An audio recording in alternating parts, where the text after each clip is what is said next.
And my first priority has to be, what's the right thing to do for America? And he's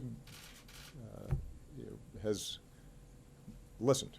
I can't say that he will end up implementing, but the conversations themselves have been cordial as opposed to defensive in any way. Everything is suspect. Everything you do one way or the other.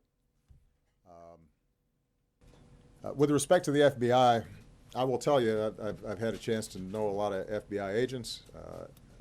I know Director Comey. They take their job seriously. They work really hard. They help keep us safe and save a lot of lives. And it is always a challenge for law enforcement when there's an intersection between the work that they are doing and the political system. It's one of the difficulties of democracy generally. Donald Trump's team repeatedly, I guess, giving the indication that the investigation. We will provide evidence that we can safely provide, that does not compromise sources and methods. But I'll be honest with you, when you're talking about cybersecurity, a lot of it is classified, and we're not going to provide it because the way we catch folks is by knowing certain things about them that they may not want us to know, and if we're going to monitor this stuff effectively going forward, we don't want them to know that we know to make good decisions. And by the way, that all of government is moving at the same time. The Russians can't change us or significantly weaken us.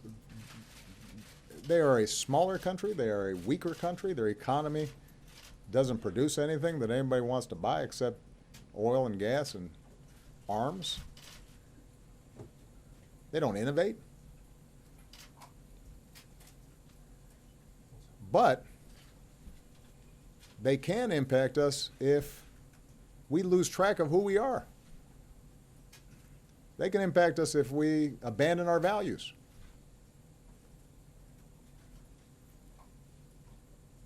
But the coalition I put together didn't always turn out to be transferable. 37% of Republican voters approve of Putin. Over a third of Republican voters approve of Vladimir Putin, the former head of the KGB. Ronald Reagan would roll over in his grave. And how did that happen? It happened in part because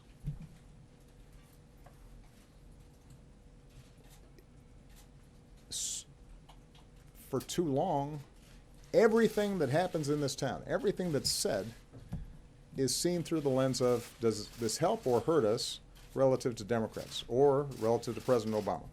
How do we continually upgrade our cybersecurity systems? And